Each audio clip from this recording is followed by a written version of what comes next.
Hello කොහොමද? අදත් මගේ වීඩියෝ එක බලන්න ඔයාව ආදරයෙන් පිළිගන්නවා. මම මේ උදේ පාන්දරින්ම ලැහැත් වෙලා යන්න හදන්නේ අපි මීට අවුරුදු 40,000කට විතර කලින් ජීවත් වෙච්ච ගෙයක් හොයාගෙන. 10-11 පන්තිවල නංගිලා මල්ලා මේ වීඩියෝ එක බලනවා නම් ඔයාලට මේ වීඩියෝ එක ගොඩක් වැදගත් වෙයි. ඒ හින්දා මම ඔයාලට ආරාධනා කරනවා මේ වීඩියෝ එකේ අවසාන වෙනකන් මාත් එක්ක රැඳිලා ඉන්න කියලා. මම මේ ඇවිත් ඉන්නේ බටදොඹලෙන බලන්න. මේ ලෙන බලන්න එන ඔයාගේ ගමන් මාර්ගය වෙන්න ඕන ඔයා කුරුවිට ටවුන් එකට ඇවිල්ලා කුරුවිට සිරිපාගම කියන පාරේ කිලෝමීටර් 4ක් විතර ඇතුළට එන්න ඕන. ආවයින් පස්සේ වම් පැත්තට වෙන්න මෙන්න මේ වගේ තැනක් ඔයාලට හම්බ වෙනවා. මෙන්න මේ පඩිපෙළ ටික දිගේම උඩට ගියහන් ඔයාලට බටදොඹලෙන ලෙන හම්බ වෙනවා. හැබැයි ඔයා මෙතන ඉඳන් කිලෝමීටර් 1.5ක් උඩට යන්න ඕන. ඒ ගියයින් පස්සේ තමයි ඔයාලට බටදොඹලෙන ලෙන හම්බ වෙන්නේ. සාමාන්‍ය දවසක නම් මේ ගමන යන්නේ ඔයා වතුර බෝතල් ගණන් අරන් යන්න ඕනේ නැහැ. මොකද ඔයාට මේ ගමන යනකොට උඩහදි ලස්සන දියැලකුත් හම්බ වෙනවා. ඒකෙන් ඔයාට ඔයාගේ වතුර අවශ්‍යතාවය සම්පූර්ණ කරගන්න පුළුවන්. අපි ගිහිල්ලා බලමු මේ පාර මොන වගේ වෙයිද කියලා. ඔයා අපේ අතීත ඉතිහාසය හොයන කෙනෙක් නම් ඔයාට මේ ගමන අනිවාර්යයෙන්ම වැදගත් ගමනක් වෙනවා. වත් පිරිසක් ඉන්නවානේ යාළුවොත් එක්ක නිදහසේ ඉන්න. එතකොට කැම්පින් කරන්න කැමති අය. අන්න ඒ වගේ අයටත් මෙන්න මේ පැත්ත නියමටම සෙට් වෙනවා කියලා මට කියන්න පුළුවන්. ලෙන බලන්න යන ගමනේදී මගේ ඇඟේ එල්ලුණු මෙන්න මෙයාවත් මගේ කැමරා කාසියට අහු කරගන්න මං අමතක කළේ නැහැ. මේ ඉන්නේ කෝඩැල්ලා.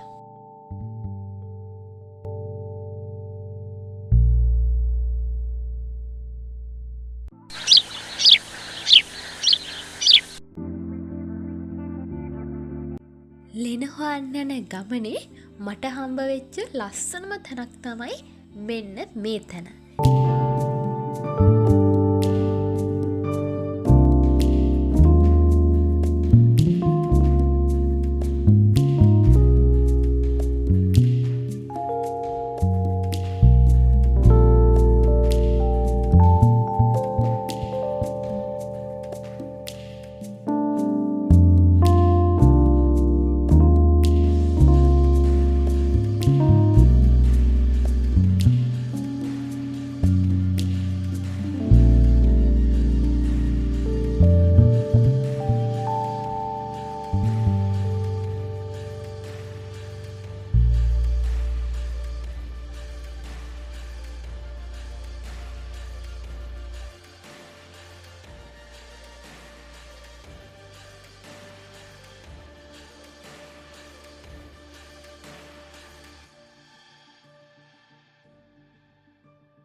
මෙන්න තියෙනවා අපි හොයාගෙන ආපු ලෙන.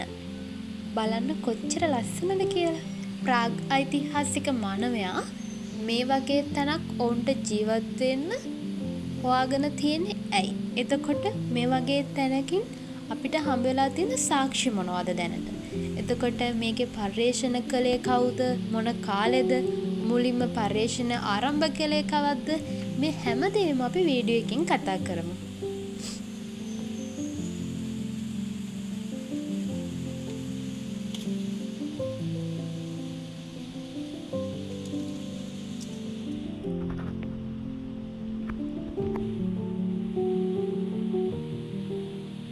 ඔයාලා හැමෝම ආදරෙන් සාදරයෙන් පිළිගන්නවා අපේ පැරණි ගෙදරට. මම මේ ඇවිත් ඉන්නේ කුරුවිට විතාන කන්දේ තියෙන ප්‍රාග් ඓතිහාසික මානවයාගේ තොරතුරු පිළිබඳ සාක්ෂි හොයාගන්නකොට දකුණු ආසියාවෙන්ම පැහැදිලිව සාක්ෂි හම්බ වෙලා තියෙන බටදොඹලෙන කියන ලෙනට.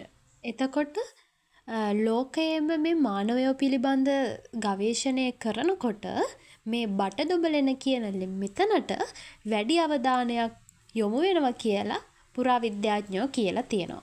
මෙච්චර උහට තියෙන ගල්ලෙන කොච්චර උසද කියලා ඔයාලට කියන්න එපැයි. මේක මීටර් 450ක් උසයි. ඒ කියන්නේ මුහුදු මට්ටමේ ඉඳන්. මුහුදේ රළ ගොඩබිමට ඇහිල්ලා වදින තැන ඉඳලා ශුන්‍ය බිඳුව. එතන ඉඳන් 450ක් තමයි උස. මෙතන මෙහෙම මානවයෝ ජීවත් වුණා කියලා හොයාගෙන තියෙන්නේ අද ඊයක නෙවෙයි. ඒක 1937 විතර කාලෙට යනවා. ඒ කාලේ තමයි ඒ කාලේ ඉඳපු පුරාවිද්‍යාඥයෝ එතකොට මහාචාර්යවරු එකතු වෙලා මෙතන හම්බ වෙලා තියෙන සාක්ෂිත් පදනම් කරගෙන මෙතන මානව ජීවත් වුණා කියලා පැහැදිලි සාක්ෂිත් එක්ක මෙයාලා ඔප්පු කරගෙන තියෙන්නේ. මෙතෙන්ට ආවහන් අපි ඒ ගැන කතා කරන්න ඕනනේ. 1937 දී පී.ඊ.පී. දැරණියගල මහත්තයා තමයි මේ බටදොඹලනේ පළමු කැණීම කරලා තියෙන්නේ. ඊට පස්සේ 1980 කාලේ ශිරාන්දරණියගල මහත්තයයි ආචාර්ය W.M. විජේපාල මහත්තයයි එකතු වෙලා මේකේ කැණීම් කළා අවශ්‍ය තොරතුරු හොයාගෙන තියෙනවා. මේ ලෙන පිළිබඳ තොරතුරු හොයනකොට මේ ලෙනේ දිග අඩි 75ක් විතර වෙනවලු. එතකොට උස අඩි 30ක් වෙනකොට පළල අඩි 15ක් විතර වෙනවලු. ඔයාලා අහලත් ඇති. නැත්නම් ඔයාලා සමහර විට ඉගෙනගෙනත් ඇති.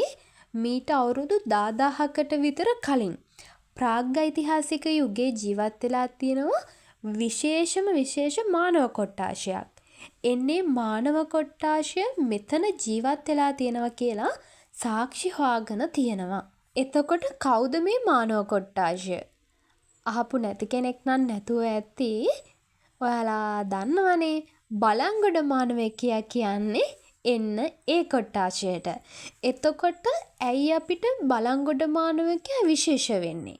මේ පිළිබඳ ලෝකයේ පුරාම ප්‍රසිද්ධ වෙලා තියෙන්නේ දියුණු මොලයක් සහිත.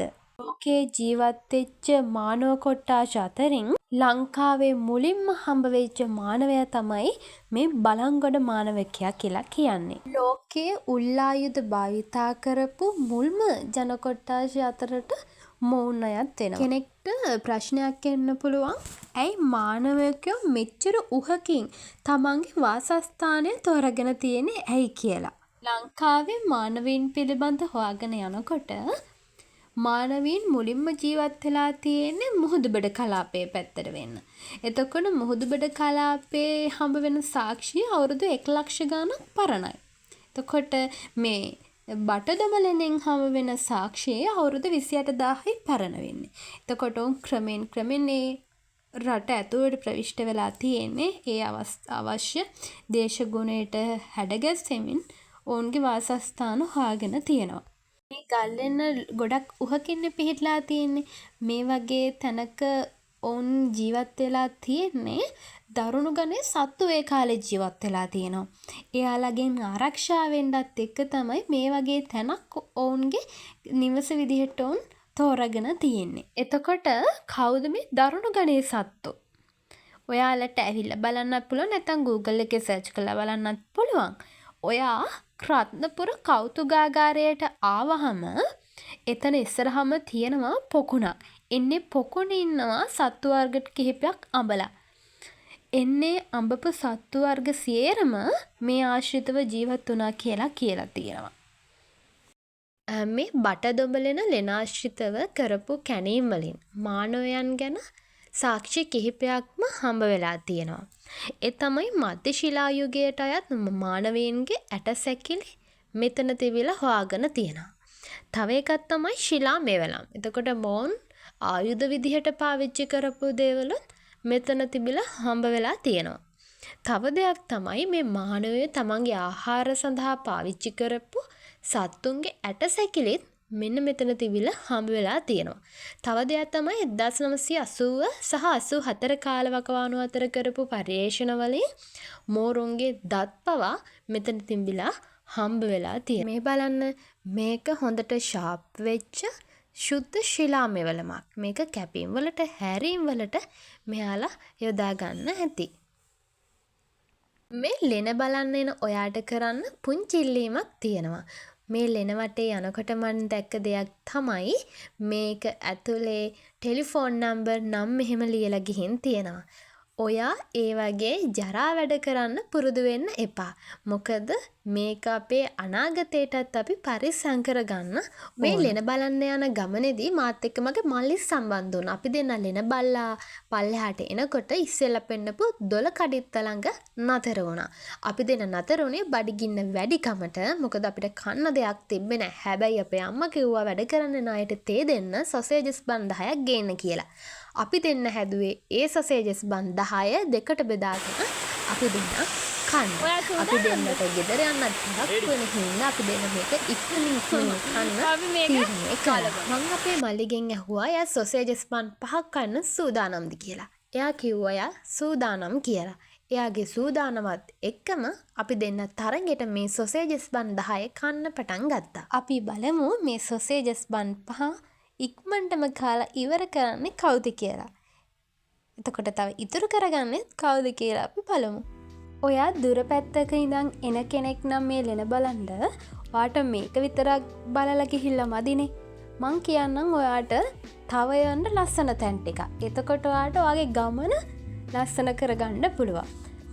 ඔයා ඉතින් ඒක මැනේජ් කරගන්න ඕන කොහෙටද යන්නේ කියලා. එතකොට මම කියන්නම් ඔයාට යන්න හොඳ ප්ලේස් ටිකක්. මෙතන මේ වගේම තැනක් තියෙනවා තව බට තොට කියලා. තව තියෙනවා ඔයාට බෝපත්තැල්ලට යන්න පුළුවන්. තව තියෙනවා ලස්සනල්ලා මේ පාරේ මේ කියන්නේ කුරුවිට්ට සිරිපාගම් පාරෙම ගිහිල්ලා ඔයාට යන්න පුළුවන්. මාපලාන කියලා ඇල්ලක් තියෙනවා. එන්නේ ඒ ඇල්ල බලන්න යන්න පුළුවන්. තව ඔයාට යන්න පුළුවන් දෙල්ගමුවේ පන්සලට යන්න පුළුවන්. එතකොට සමන් දේවාලයට යන්න පුළුවන්. මේ වගේ ගොඩක් තැන් ටිකකට ඔයාට යන්න පුළුවන්. එච්චර වැඩි දුර නැහැ. ඔයාට මේ කුරුවිට ආසන්න වගේම තමයි මේ තැන් ටික තියෙන්නේ. එතකොට මේවා ගිහිල්ලා ඔයාට ඔයාගේ ගමන තවත් ලස්සන කරගන්න පුළුවන්. හරි. ඔයාලා මම ඒ කිව්ව ගමන් ටික try කරලා බලන්නකෝ. ඔයාලගේ ගමන අනිවාර්යයෙන්ම ලස්සන වෙනවා. ඒක ෂුවර්. අපි දෙන්න මේ කන්න ගමන් මේ වටපිට බැලුවේ මේ කපල් දෙකක් ගියා උඩහට. ඒ පැත්තක් බල කේලන් ටික හොයහාද අපි මේ දෙන්න කන්නේ. බලමු හරි. බලමුකෝ මේ කාලේ ඉවර කරන්න කවුද කියලා ඉක්මනටම. හරි. ඔයාත් කියන්න බලන්න ඔයා යාළුවෙක් එක්ක හරි නැත්නම් සහෝදරයෙක් එක්ක හරි නැත්නම් කවුරුම එක්ක හරි ගිය ලස්සනම ගමන මොකද්ද ඔයාගේ? ඒක පහලින් කමෙන්ට් එකක් දාගෙන යන්න. අපේ මල්ලි නම් සොසේජස් බන් 5ම කාලා ඉවර කරා. ඒ උනාට මට කන්න පුළුවන් උනේ 4ක් විතරයි. මොකද කන්න පුළුවන් ඒක ෆ්‍රෙෂ් ගතියකට තිබ්බනම් නමුත් ඒක කා ගන්න බැරි උනේ ඔට්ට පාළු ගතියකට තිබ්බ හින්දා. මම ඉතින් මගේ ඉතුරු එක තියාගත්තා. අපේ ගෙදර බලු පැටියට ගිහින් දෙනවා කියලා හිතාගෙන ඒක බැඳගත්තා කවරට දාගෙන. හරි ඊළඟ වීඩියෝ එකෙන් හම්බ වෙමු. ගුඩ් බයි.